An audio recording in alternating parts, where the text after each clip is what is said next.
So it's baseball in the heart of Texas. Football in the heart of Texas leads to the Dallas Cowboys and the Houston Texans. Basketball in the heart of Texas is San Antonio, Dallas, and Houston. And hockey is Dallas, only Dallas. But baseball has got some heart down in Texas. The Houston Astros are a very good team that keeps getting to ALCSs by hook or by crook. But the Texas Rangers were snake bitten and all that for many years until their recent World Series appearance. But what if I told you that one of the most snake bitten teams did not even make the playoffs? Texas made the playoffs a few times in the 90s and went to the World Series in 2011. But we're not talking about those guys. We're talking about a team that would have went to the World Series playoffs in 1994. Baseball fans will know exactly what I'm talking about because it's 1994. So anyway, we're talking about the 1994 Texas Rangers because why not? And since the 2011 Rangers are disqualified because they made a final, I'm trying to make every baseball team, basketball, football, and hockey, what if, is on the teams that did not make the final. And the Texas Rangers did not make the baseball playoffs. Was it for the best? Maybe. You've got Jeff Diamond, you've got one man, you've got a hat, a bat, and that's definitely not all. You got the bleachers, got from spring to fall, you got a dog, a drink, and that umpire's call. What do you want? Let's play what if. Okay.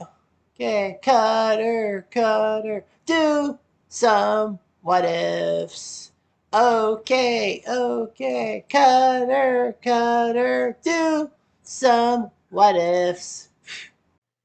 So let's talk about the Texas Rangers, their history and all that. The Texas Rangers were not born in Arlington, Texas. They grew out of Washington. Now, Washington has been snake bit with baseball franchises. Their first franchise, the Senators, lasted from 1901 to 1960 before moving to Minneapolis because of money and the Griffiths buying the team, selling the team. So the Twins became smart and got to the 1965 World Series. Anyhow, Washington was told that, yeah, you can sell to Minnesota, but we'll give you one of the new expansion teams as baseball decided after the Continental League was serious with their stuff to make sure that baseball had more than 16 teams. So what did they do? They expanded by two in 1961 in the American League and two in the National League in 1962. The National League had the New York Mets and the Houston Colt 45, soon to be named Astros, and all that.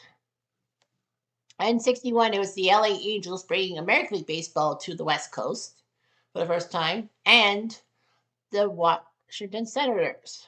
So Washington got their team back in a sense, but it was an all new expansion team and all that. Unfortunately, that team did not do well. Although Frank Howard, in a massive trade with the Dodgers, was Washington royalty. He could hit home runs hard in RFK Stadium. Unfortunately, though, Washington was hemorrhaging money, and Bob Short decided to buy the team and move the team to Texas, bringing along Ted Williams, who was the manager of the Washington Senators at the time. But Washington fans were pissed off, so much so they actually ruined their team's last game against New York Yankees, which would have been a W in 1971, but unfortunately it was a forfeiture loss to the Yankees. Nevertheless, Texas started off in the life in 1972, not really the best. Ted Williams got dumped off. Billy Martin cut his teeth as a manager for the Texas Rangers in the 70s. But also in 1973, Texas decided to bring up this guy by the name, first pick by the name of David Clyde. Not put him in the minors, but put him in Major League Baseball because Clyde actually asked for it. Unfortunately, though, David Clyde was not that great of a pitcher and fell into alcoholism. So Texas was trying to cut their teeth and do their well. In the 80s, they weren't that good, although they did have some hits and misses. The early 90s were great for Texas. They had a young catcher by the name of Pudge Rodriguez growing up. They had Julio Franco, who won a batting title with them. They had Rafael Palmeiro, who they got on a trade with the Cubs. And yes, Sammy Sosa even was a Texas Ranger for one time before being traded to the Chicago Cubs. To the Chicago White Sox, and then he got traded to the Cubs. Heck, Texas minority owner, you may know him as W. George W. Bush said trading away Sammy Sosa to the White Sox was one of his worst moves as Texas's owner. Yeah, well, as president, nah, I don't know. He's done worse, but not like Trump. But the fact of the matter is, presidents aside, the Texas Rangers got back. They had a great young core in the 90s. They actually went and won the AL West in 96, 90, 80, 99. The only problem was they had to bump into those pesky Yankees all three times and only win one game out of a possible um, 10 because the AL, yeah, so the wild card series went to a best of five. So 3 wins, you're in. So anyway, Texas was struggling. Texas would be fine in the 2000s, although Rafael Palmeiro, the former Ranger, would be cut. Because these steroids and Kenny Rogers ruined himself in 2005 by shoving a couple of cameras down on the field. So Texas was okay. 2011, they got everything together. Josh Hamilton and Nelly Cruz were fantastic players, and Josh Hamilton aside, Texas nearly won the World Series. Well, they went to the 2010 World Series, lost to the Giants, but then in 2011 they were better. They had it game six right there, one strike away, up by two. The Texas Rangers were so close. And then, sorry about that. Somebody's trying to eat my food. And then, you had yourself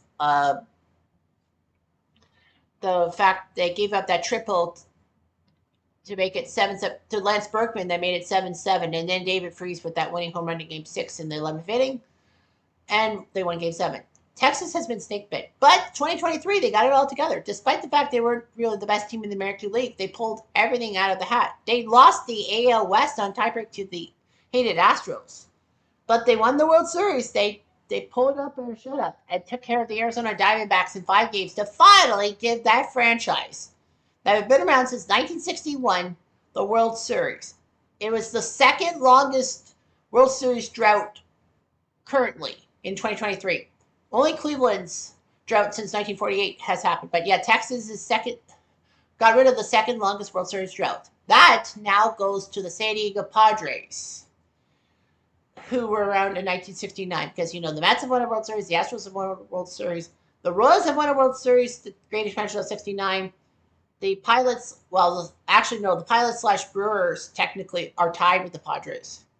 So yeah, so it doesn't matter. But anyway, let's talk about the 1994 Texas Rangers, shall we?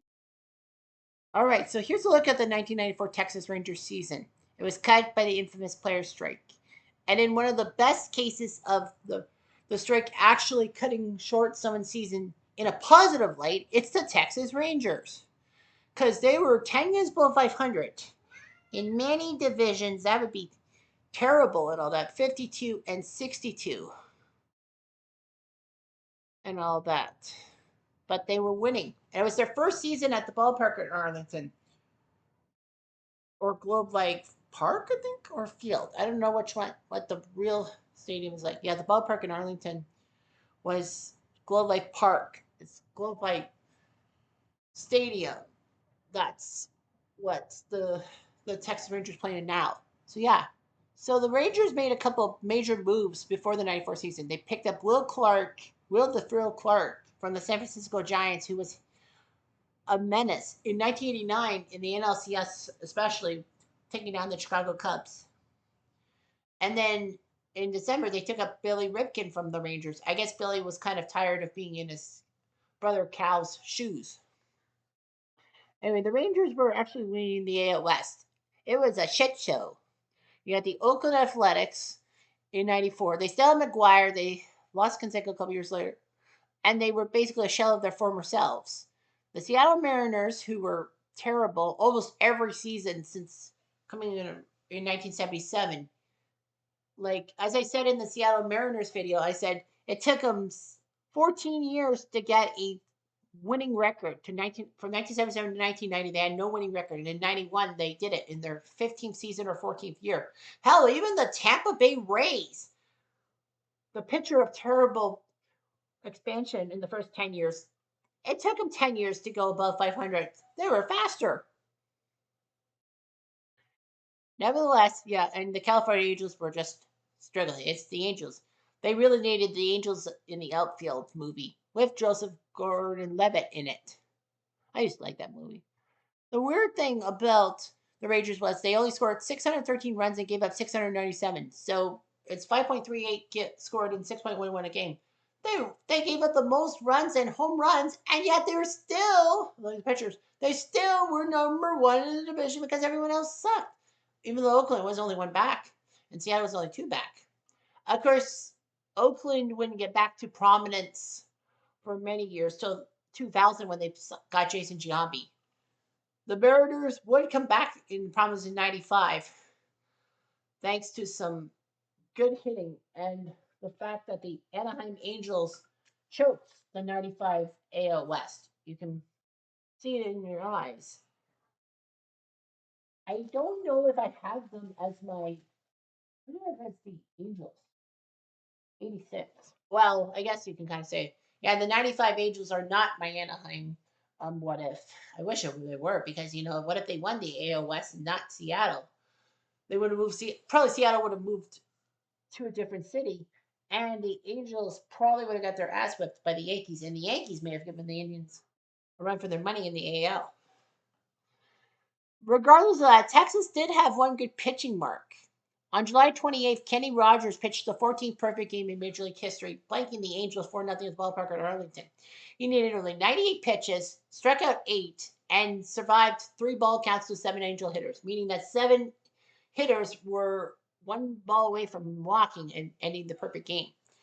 Ironically enough, when Kenny Rogers did that, that was 3 years to the day for the last perfect game at that time. That was Dennis Martinez's El Presidente El Perfecto. And who can forget Rusty Greer's catch in center field in the ninth inning? One of the greatest catches to preserve a perfect game in Major League history. Not just a no-hitter, but a perfect game. But anyway, yeah, Texas was third. Well, the Yankees won the division at 70-43. The White Sox were 67-46 for second, and Texas was third at 52-62. Cleveland, if everything went according to plan, would have won the wild card and would have faced the Yankees. So Texas would play Chicago in my what if, for sure. Texas would be like fourth, but no, the rules are the wild card team has to be the 4 seed. So that would have meant Texas would have faced the White Sox and the Yankees would face Cleveland. Man, what a tough series that would have been. But let's look at it this way. Texas won 52 games. If you look at all the wildcard numbers, every team except for Oakland, Seattle, and California had more wins. Every team that was in the AL East and the AL Central had more wins than the Texas Rangers. That's how pathetic that was. The Twins, the Tigers, and the Brewers only won 53 games. They still would have won the AL West. Like Minnesota's kind of west of the Great Lakes. Milwaukee's in Wisconsin. That's west. You can say Kansas City's west in Missouri. So, man, what a tough time to have it. And the 2-time defending World Series champion Blue Jays were 5 games below 500. They were 5 games better than the Rangers in that regard. Texas were 5-1 against the Red Sox, 5-4 against the White Sox, 7-5 against Cleveland. They had above 500 marks against the White Sox and Cleveland, the 2 teams in the AL Central that would have made the playoffs. Against the Yankees, they were 2-3, and they were pathetically 4-8 against my Blue Jays. Ha ha.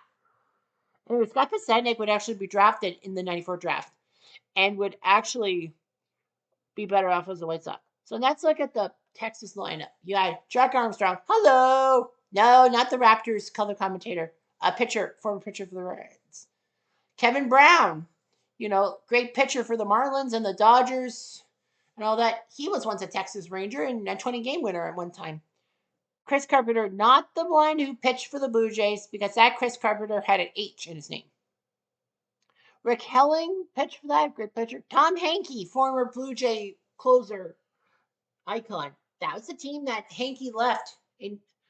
Hankey came to Texas for the '93 season, which was shocking. Well, Hankey was a former Ranger, and then he was sent to the Blue Jays for free agent compensation as Cliff Johnson was signed by the Rangers. So they had to send someone to the Blue Jays, and that was Tom Hankey. Rick Honeycutt, former great reliever with the A's, was there. Jay Howell, former closer for the Dodgers, was there for the '94 Rangers. I mean, the guy who got himself kicked out of the '88 NLCS for fine tar in his mitt. Bruce Hurst was there. former Red Sox and Padre pitcher. Well, Hurst was robbed of the 1986 World Series MVP when the Red Sox lost Game 6 and 7. Tim Leary was there. He survived. Was he survived? No. I was going to say he survived a major bone crash in 1993. Oh, yeah, it was him, I think. No, it was him and Bobby Ojeda. But anyway, Darren Oliver, great left-hander. Kenny Rogers was there. Junior Ortiz, former backup catcher to the Twins, was the backup catcher to Pudge Rodriguez. Will Clark there. Jeff Fry, second Blue Jay to hit for the Triple Crown against Texas. I mean, not Triple Crown, sorry, the cycle. And that was ironically against Texas. Manny Lee, former Blue Jay from the 92 season. Dean Palmer, good third baseman. Billy Ripken, and Doug Strange, who would do better as a pinch hitter for the Mariners in the 1995 postseason run. Jose Canseco, speaking of Oakland, he was for Texas. This was the year after he headed that baseball over the center field wall at Cleveland Stadium and also threw his arm out pitching a blowout against the Red Sox. Rob Ducey, Canadian, was on this team. Juan Gonzalez, very good hitter. Rusty Greer, the good guy and all that. So as you look at things, Pudge Rodriguez was the starting catcher. Will Clark at first, Jeff Fry at second, Manny Lee at short, Dean Palmer at third, one go in left, David Hall center field, Rusty Greer in right. Jose Canseco was the DH. So other batters and all that. Pitching wise, Kevin Brown was 7 and 9. Kenny Rogers was 11 8. John Detmer, 11 starts, no wins. Yikes. So yeah, you got all that. Relief pitching, Hanky added 15 saves. So he was the closer. So that's what happened. So what would have happened if they were bumped in? If they had bumped into the Chicago White Sox in the playoffs? Let's find out. All right, so here's how it goes. The Rangers would have faced the White Sox, 2 versus 3 for the division. So assuming they win the AL West, they probably would have faced the White Sox if they had kept their AL Central thing over Cleveland. And let's just say they did. So Texas would go into Chicago. It would be a best of 5. Remember, we're playing LDS rules, meaning best of 5. The Indians would have faced the Yankees in the ALDS. And the Yankees, because they were the best team in the American League, will give the Yankees credence. So if Texas were to beat the White Sox in the best of 5, they would face the Yankees in the ALCS. So you see the lineup there. As I said, the White Sox, 1 year removed from winning the AL West and actually coming close to they put a scare in the Blue Jays in the 93 LCS. Now, Tim Raines still there. Lance Johnson's still the triple threat. Big Kurt. Julio Franco was added in as DH. They needed that. Darren Jackson, DJ in left field. Okay. Here we go. Game 1 sees the Rangers get their asses whipped 8-1, even though they scored the first run on a double play by Canseco. No RBI. But Tim Raines goes deep to center field. You can put it on the board. Yes. He scores Cora and Guillen. No, Cora and Johnson, excuse me. Yeah, Cora and Johnson score, so it's 3-1. Tim Raines could hit home runs. Wow. Ozzie Guillen hits a single to score DJ, Darren Jackson. In the bottom of the 5th, DJ scores a single for Frank Thomas. Carpenter comes in to pitch, not the Chris Carpenter of Blue Jays and Cardinals fame. Ron Carpenter singles to score Ventura. Manny Lee bobbles a ball, and Darren Jackson scores 7-1. It would be 8-1 when Lance Johnson went deep to right center field. Jose De Leon came in to pitch the 9th and got Gonzalez, Palmer, and Lee out. Kind of weird how they would leave McDowell for. They didn't want McDowell to pitch the rest of the day. They were up 8-1. Brown went 4 in the 3rd. Chris Carpenter ending 2/3. Rick Helling 2 innings. So Texas needs a new number 2, and that's Kenny Rogers. He will face off against Wilson Alvarez, great lefty. And what does Kenny do as a lefty? He loses 6-1. So the White Sox are up 2-0. But this time the White Sox score first as Lance Johnson singles to score Cora. Julio Franco, former Ranger and batting title champion with the Rangers, gets one over, on his former team to make it 2-0. Guillen scores. And then Guillen hits a 2 RBI single to score Carcapace and Cora. Dean Palmer gets an RBI double in the 6th to score Pudge. Lance Johnson hits a triple. He was Mr. Triples for a while, scoring Carcapace. And then Frank Thomas, the big hurt Texas with a home run to make it 6-1. Roberto Hernandez came in the pitch. I don't know why. I mean, it's not his situation. Manny and Doug Strange both were out. Hall singled, Rusty singled. Jose Canseco couldn't do it. Yeah, so Alvarez 8 innings, and then Hernandez. And then Texas, Rogers 7, Helling 1 inning. But the good news for Texas is they would have had a playoff ballpark game in their ballpark, and Hector Fajardo would have come in the pitch against Alex Fernandez. Nothing against Jason Bear, but I think Texas was better off with a 3-man rotation. Game 3 sees a whitewash. The White Sox would have crushed the Texas Rangers 19-7. Ventura hit an RBI single score. Lance Johnson. Darren Jackson gets a double score. Holmes and Ventura make it 3-0. Juan Gonzalez went deep in the second inning, the first playoff run at the ballpark area. But Julio Franco hits a 2-run home run to right center against his former team. Juan Gonzalez and Dean Palmer took bases loaded, walks in the bottom of the third.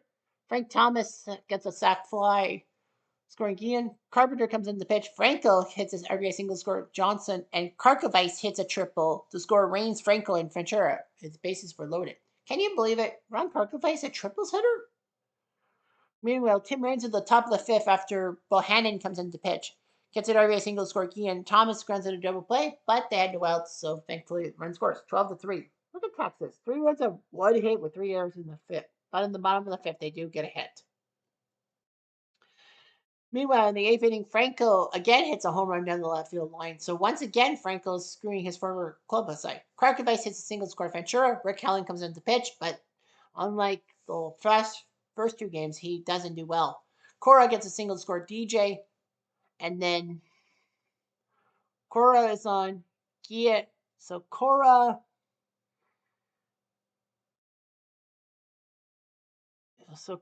Guillen, and Johnson are all on base when Frank Thomas comes in. Hit drive center field. Get up. You can put it on the board. Yes. 19-3. Jay Howe comes in to pitch. Texas did score a couple runs in the bottom of the 8th. Doug Strange hits a home run to make it 19-4. They decided to finally take out Fernandez and put Dennis Cook in the game. Pudge gets an RBI single score. Canseco. And then Roberto Hernandez comes in. Why would you put Hernandez in the ninth? It's 19-5. David Hulse gets a single score. Palmer, and Greer gets a fielder's choice to score Strange. So yeah, pitching was a permanent. Fajardo 30 in the third. They didn't really have a third starter. Carpenter 2/3 of inning didn't do so well. But Brian Bohannon 3 innings could not do so well. Rick Helling 2/3 got replaced by Jay Howe. The White Sox went with Fernandez for 6. Jose De Leon for the inning third. Then Dennis Cook. Then Hernandez for some dumb reason. It could have bit them in the butt. But yeah, Julio Franco screws over the Texas Rangers. And I bet the Yankees would have taken care of the White Sox. The White Sox probably would have let their guard down. They take an easy team like Texas down. I personally think that the Cleveland Indians would have had a much better chance against the White Sox in the ALDS than the Texas Rangers. But, the 94 season, that was only one of the best parts, that the Texas Rangers did not embarrass themselves and miss the playoff and make the playoffs. Anyhow, I'm Jeff Diamond. I do.